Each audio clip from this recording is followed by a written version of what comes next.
ಜಗದೋಳಿಗೆ ಸ್ವಾಗತ. ಇಂದು ನಮ್ಮ ಮಾತುಗಳು ನಮ್ಮ ಬದುಕನ್ನು ಹೇಗೆ ಬದಲಾಯಿಸಬಹುದು ಅಂತ ನೋಡೋಣ. ಒಂದು ಚಿಕ್ಕ ಪ್ರಶ್ನೆ. ಒಂದು ತಮಾಷೆ ಅಥವಾ ಜೋಕಿಗೆ ಒಬ್ರ ಜೀವನವನ್ನೇ ಬದಲಿಸೋ ಶಕ್ತಿ ಇದೆಯಾ? ನೋಡಿ, ಮೂಲತತ್ವ ಏನಂದ್ರೆ ತಮಾಷೆಗೂ ನಮ್ಮ ಬಗ್ಗೆ ನಾವೇ ನೆಗೆಟಿವ್ ಆಗಿ ಮಾತಾಡಬಾರ್ದು. ಯಾಕಂದ್ರೆ ನಮ್ಮ ದೇಹಕ್ಕೆ ಯಾವುದು ತಮಾಷೆ ಯಾವುದು ನಿಜ ಅಂತ ವ್ಯತ್ಯಾಸನೇ ಗೊತ್ತಾಗಲ್ಲ. ನಾವು ತಮಾಷೆಗೆ ಹೇಳಿದ್ರೂ ಸರಿ, ದೇಹ ಅದನ್ನ 100% ಸತ್ಯ ಅಂತಾನೆ ಸ್ವೀಕರಿಸುತ್ತೆ. ಇದ್ರಲ್ಲಿ ಮತ್ತೊಂದು ಇಂಟ್ರೆಸ್ಟಿಂಗ್ ವಿಷಯ ಇದೆ. ಅದೇನಂದ್ರೆ ನಮ್ಮ ಮಾತುಗಳು ಕೇವಲ ಶಬ್ದಗಳಲ್ಲ, ಅವು ಶಕ್ತಿ. ಹೌದು, ಈ ಶಕ್ತಿ ಒಂದು ಮಂತ್ರದ ಹಾಗೆ, ಅಂದ್ರೆ ಒಂದು ಸ್ಪೆಲ್ ತರ ಕೆಲಸ ಮಾಡುತ್ತೆ. ಇಂಗ್ಲಿಷ್ನಲ್ಲಿ ಸ್ಪೆಲ್ಲಿಂಗ್ ಅನ್ನೋ ಪದಾನೇ ನೋಡಿ.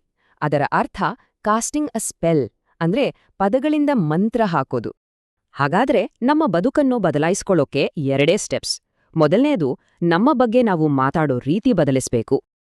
ಹೀಗೆ ಮಾಡಿದ್ರೆ 2ನೇ ಸ್ಟೆಪ್ ಏನ್ ಗೊತ್ತಾ? ನಮ್ಮ ಜೀವನ ತಾನಾಗಿಯೇ ಬದಲಾಗುತ್ತೆ. ಈ ಚಿಕ್ಕ ವಿಚಾರ ಮಂಡನೆಯಲ್ಲಿ ಭಾಗಿಯಾದ ಎಲ್ಲರಿಗೂ ಧನ್ಯವಾದಗಳು. ಇದೇ ತರಹದ ಇನ್ನಷ್ಟು ಕುತೂಹಲಕಾರಿ ವಿಷಯಗಳೊಂದಿಗೆ ಖಂಡಿತ ಮತ್ತೆ ಬರ್ತೀವಿ. ಈ ಮಾಹಿತಿ ಇಷ್ಟ ಆಗಿದ್ರೆ ಲೈಕ್ ಮಾಡಿ, ಶೇರ್ ಮಾಡಿ, ಹಾಗೆ ಸಬ್ಸ್ಕ್ರೈಬ್ ಮಾಡೋದನ್ನ ಮರಿಬೇಡಿ. ಈ ಬಗ್ಗೆ ಏನನಿಸುತ್ತೆ ಅಂತ ಕೆಳಗೆ ಕಮೆಂಟ್ ಮಾಡಿ ತಿಳಿಸಿ.